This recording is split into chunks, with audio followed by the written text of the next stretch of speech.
YouTube? It's that Wood guy again, back with another video.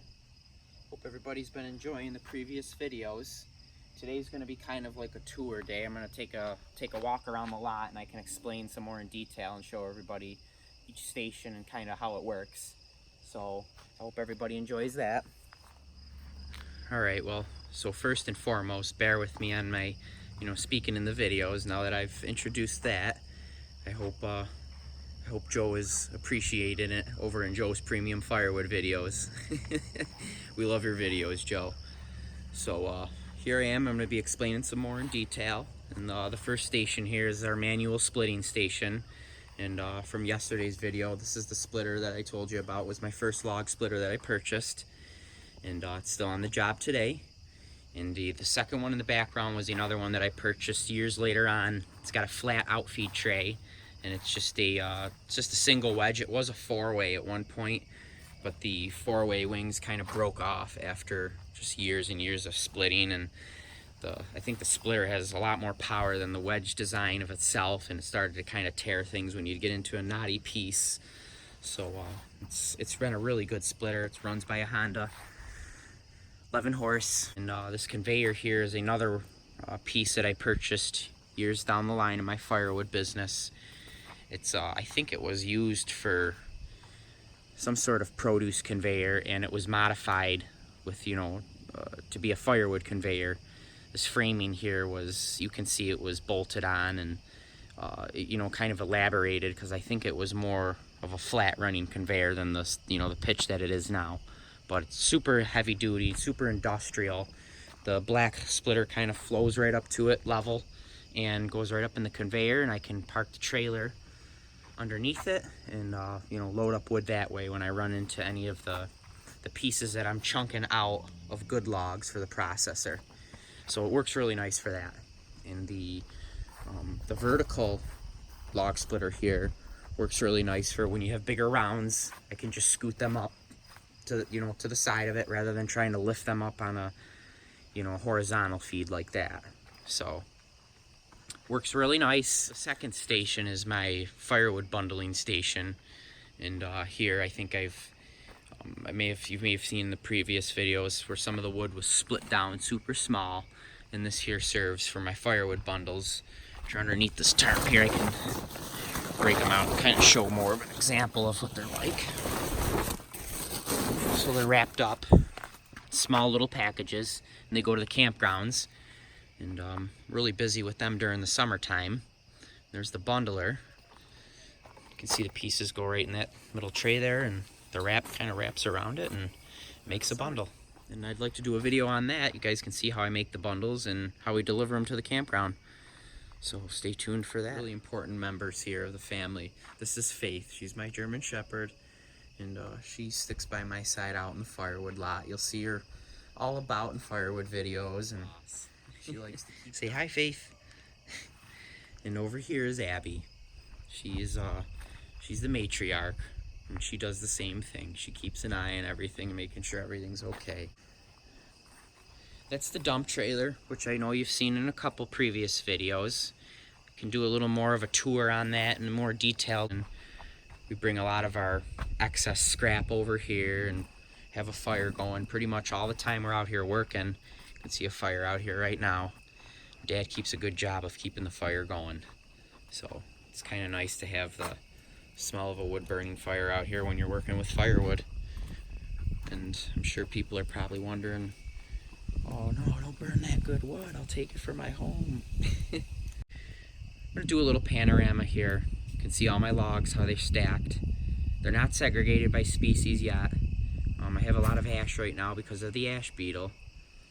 But I put stickers underneath to keep air all around the logs. It works really good. We get a super heavy rain, the logs aren't sitting in water. But as you can see, I have a lot more storage for more logs, and I will be getting more. I probably have about 200-300 face on the lot right now in log form. See another log pile out back there. So a lot more to get before I kind of feel comfortable for the winter. And as the winter goes on, I'll be hauling a lot more from my supplier and probably going out in the woods myself. So you guys will be seeing that.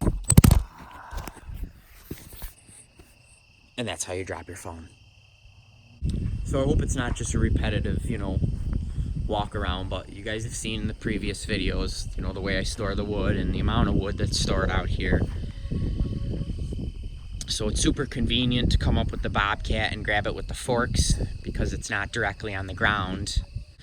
I don't split my wood and leave it in a pile because it gets dirty when you're trying to load it. If you're loading it by hand, it's different. But I've noticed throughout the years, if everybody doesn't take their order, or if there's some wood setting, you know, it can get punky really quick. Rather than in log form, it's encased and it's still drying, believe it or not. No, not as fast as if it's split, but by the time I get to this wood here, as you can see, and when I'm processing it in the heart of winter, you're not going to have a problem with it. Like I said, I have a tremendous amount of ash right now. The ash beetle is really taking its toll on our trees out here. So you can see I'm really stacking the ash up. I have red oak, I have locust cherry, I have a lot of mix, and I do mix it with my orders so nobody's getting one straight thing of, you know, one species. But I do get some people that, you know, they want just straight ash because they like it so much. So logs, and more logs. I stack the shorties in a separate pile just to make it a little more convenient. You maybe see a short one here and a big pile here and there, but I pretty much keep them separate. More logs stored. That particular pile is all for my brother-in-law and my sister. Another pile that's next to that pile, which is all just kind of miscellaneous stuff that I might chunk by hand and, you know, take out the good stuff, bring it towards the processor, take out the nasty, put it towards the manual splitter station. So it works out really good the way it's set up. But you know, please comment and share, tell me what things you maybe think I could do better too. I love hearing people's opinions. There's that other log pile that's out back. It's actually two piles, and like I said, I keep them up on stickers because last night we got a heavy rain. You can see a little bit of water there, and even, you know, that's a low area there, and it keeps all the wood high and dry, so it works really nice. And I use the stickers that I use are all just like junk wood, nasty, knotty stuff. It might have a lot of dirt on it or something that I don't even want to deal with, so I just use it to stack all my good processorable material on top of. Alright, and there's the truck. There's the truck you guys seen in the past videos hauling all the wood. It's my baby. It's a Ford F350 2011. It's tuned and deleted. It's up on a 6-inch BDS lift, 37-inch tires, 13.5-inch wides, 20-inch rims, road armor bumpers. They were custom made for the truck, and custom made my exhaust, custom made a diamond plate cover for everything so you don't see any of the elbows or the fittings. Truck came out really nice. Everything was repainted underneath, but driving it in the rain, you know, it's starting to flake the paint, and I don't drive it in the winter. I have another work truck that I use for that, but this truck has really served me well, so maybe I'll do a little more detail review of this if you guys want to see more of that too. She's been a real beast, and this truck is insane. Absolutely love it, guys. It's got the 6.7 diesel. The processor, the Dyna SC-14. This has been just a real treat to have here. I bought it brand new in January, and it is feasibly pumped out probably about 250 face already, and it's just still going like a beast. It's unbelievable.